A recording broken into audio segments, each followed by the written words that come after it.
वन्दो गुरुपदकं कृपासिन्धुनरोपहरि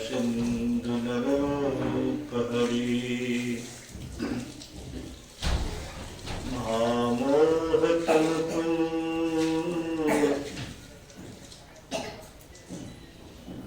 दासवचननिकर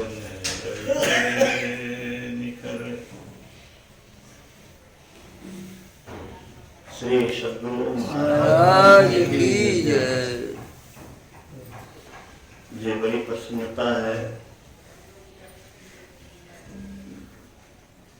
जन्मदिन के अवसर पर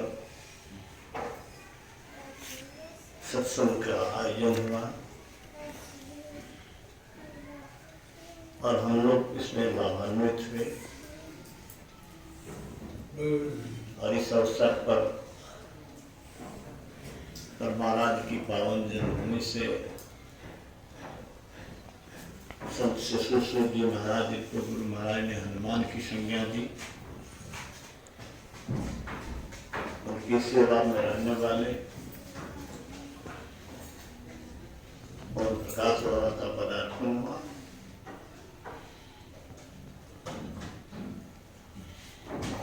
आप सब इसमें शरीक हुए और महाराज के दरबार में उपस्थित होना अपने सौभाग्य को बुलाना है, सौभाग्य के पथ को प्रशस्त करना है।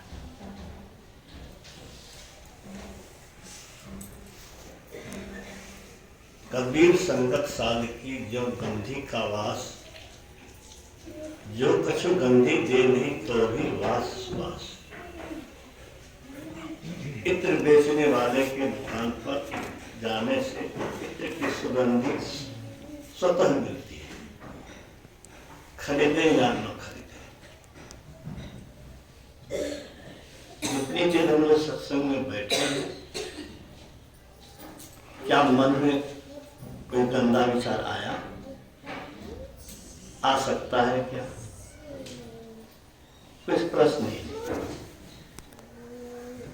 इसलिए गुरु महाराज ने कहा सत्संग घर में बास हो, भव पास क्या भव पास क्या कर। 10 देशी विषय जाल से हूँ घेरो, तरत नहीं अज्ञान। वो जाल से हम लोग बचते हैं। विषय का जाल से निकलने का ज्ञान होता है। गुरु महाराज ने कहा वह गण किस काम का, वह गण किस काम, जिस गढ़ में रहने पर मनुष्य पशु निशाचर की तरह अवैध कर्म में लिप्त हो जाता है। दरभंगा विदेश के कैंपस में हम लोग गए तो 2 महला 3 महला जितना ऊंचा होता उतना उसका बाउंड्री है। और उसमें ऊंचाई पर उसके सेना रक्षक बंदूक लेके रहते होंगे, लेकिन उसके अंदर रहने वाला तो काम क्रोध आदि विकार जो है, शैतान जो है, वह तो अंदर में था, जिसके चलते जो नहीं करने का कर्म किया। तो गुरु महाराज कहते हैं वह गढ़ किस काम का, जिस गढ़ में रह करके मनुष्य पशु निशाचर हो जाता है। ये गढ़ ऐसा है जिस गढ़ में रहने से विकारों से हम लोग बचते हैं। मैं बराबर कहता हूँ कि फूल को हाथ में लेके फेंक दीजिए, फूल की सुगंधी आपके हाथ में रह जाती है। तो क्या फूल से भी गया गुजरा है संतों का विचार? संतों का विचार जो आपके हमारे कान में प्रविष्ट हुआ और मन पर जो उसका छाप पड़ा, वह मैं समझता हूं कि व्यर्थ जाने वाला नहीं है। ये ज्ञान का संस्कार हमारे मन पर पड़ रहा है, सज्ञान का संस्कार। उतने नहीं, गुरु महाराज ने कहा कि अगर ध्यान से आप हम सुनते हैं तो एक साथ ज्ञान और योग दोनों का अभ्यास होता है। ज्ञान तो होता ही है, योग का अभ्यास कैसे हुआ, योग कैसे हो गया? मन को की एकाग्रता ही तो योग है। एकाग्र करने का जो अभ्यास है वही तो ध्यान अभ्यास है। तो हम सूरत को समेटते हैं ध्यान अभ्यास में, एकाग्र करते हैं। और यहाँ पर भी एकाग्र होकर अगर आप सुन रहे हैं तो ज्ञान और योग का संग संग लाभ होता है। सत्संग में ज्ञान की छड़ी लगती है। अब जब छड़ी लग जाती है तो छड़ी के डर से जो काम नहीं करना चाहिए वो नहीं करते हैं, जो करना चाहिए वो करते हैं। बचपन में नींद आती थी पढ़ने के समय शाम में 8 बजे रात तक बच्चे को तो पढ़ने की दिक्कत होती है, उन्हें लगता है। तो हमारे शिक्षक कहते थे छड़ी को भूख लग गई है। हाँ, अब वो छड़ी के डर से हम चौंक जाते थे। तो गुरु महाराज कहते हैं सत्संग में ज्ञान की छड़ी लगती है। छड़ी लगती है, क्या छड़ी लगती है? कि विपत्ति आएगी, बुढ़ापा आएगा। अभी आप सुन रहे थे, बचपन असहाय अवस्था है और वृद्धावस्था विवस्था की अवस्था है। विवस्था, लाचारी। विद्वान ने कहा है और हम लोग भी महसूस करते हैं कि बुढ़ापा अपने आप में एक बीमारी है। बुढ़ापा बीमारी का घर है, तरह तरह की बीमारियां। कोई सौभाग्यशाली बचे गए अलग बात है, लेकिन शरीर तो वृद्धावस्था, असहाय अवस्था में। हमने तो देखा बूढ़े को तो जा रहा था रास्ते से, दरवाजे पर पड़ा हुआ था, पखाना पर पड़ा हुआ था, पखाना समूचा देह में लगा हुआ था। बड़ी दया आई, सोचे कि कैसा इसका परिवार है, कैसा इसका बेटा है। ये कह रहे थे हमारे, ये बड़ी दुर्दशा है बूढ़े बुजुर्गों की। ज्ञान के अभाव में माँ बाप के प्रति जो फर्ज है वो बच्चे नहीं निभाते। कितना प्यार से बाप बच्चे को पालता पोसता है।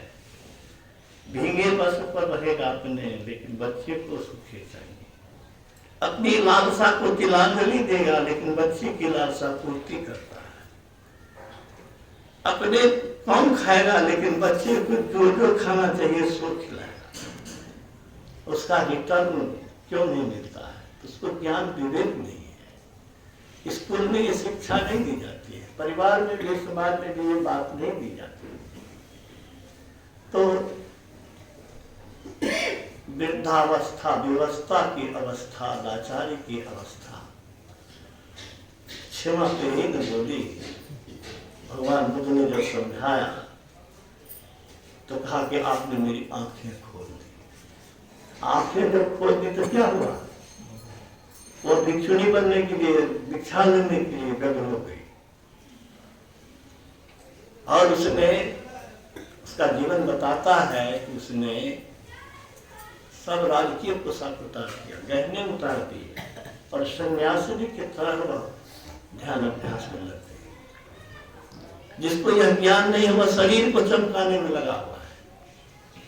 हम आप कीजिएगा, बड़े बड़े लोग भी, संतवत में भी ऐसे लोग हैं जो शरीर को, बैंक बैलेंस को भौतिक चीज के सामग्री में अपनी ऊर्जा लगा रहे हैं। जितनी प्यास अंदर में घुसने की होनी चाहिए। अभी आप सुन रहे थे कि अज्ञान पाप है। इसको पाप इसीलिए कहते हैं कि जब तक अज्ञान है तब तक गलतियां होगी। पाप का मूल्य है वो। अज्ञान के कारण ही हमको आत्मा का ज्ञान नहीं, ईश्वर का ज्ञान नहीं, अपनी शक्ति का ज्ञान नहीं, अपने रस का ज्ञान नहीं। अपने का रस का भान अगर हो जाए, आत्म रस मिलने लगे तो बाहर में रस ढूंढेगा क्या? ढूंढेगा ब्रह्म पीयूष मधुर शीतल, जो पे मन रस पावे, तो कत मेरे जल रूप विषय कारण निसी वासर धावे। बाहर में रस क्यों खोजते हैं? इसीलिए कि अंदर का वो मिश्री नहीं मिला है, वो अमृत रस नहीं मिला है। और जब तक अमृत रस नहीं मिलेगा, ये प्रवचन से कुछ नहीं मिलने वाला है। तब तक ये मन जो है वह संसार के रस को ढूंढने की कोशिश करेगा, और शंका बनी रहेगी कि मिलते मिले कि नहीं मिलते, ये मुंह छूट गया, हम बाप हो गए, बपोती हो गए, जो वो रस लगो वो रस गए, उन्होंने नहीं कुछ मिला। तो ये ज्ञान विवेक के लिए बहुत जरूरी है बाह्य सत्संग। लेकिन बाह्य सत्संग के बाद जो है सो आंतरिक सत्संग के लिए हमारे आपके हाथ में अभ्यास है, प्रयास है, कोशिश है, परिश्रम है, पुरुषार्थ। आओ पीरो मर्द बनो। कहते हैं नामर्द है? हम लोग आपको कोई कह दे नामर्द है, कितना बुरा लगेगा। मर्द होने का मतलब क्या होता है? मर्द होने का मतलब है पुरुषार्थी होना, साहसी होना। गुरु महाराज ने कहा जो प्रत्याहार में हार जाता है वह कायर है। समझिए हम क्या है? हारते हैं कि जीतते हैं? कायरे है सर। तो कस के इसमें मन को प्राप्त करने में जो संकल्पित होकर के खूब अभ्यास कीजिए। ये सत्संग तो इसी के लिए है कि ध्यान का प्रेरण हो। गुरु महाराज कहते हैं कि जिस सत्संग में ध्यान का प्रेरण नहीं हो तो सत्संग नहीं।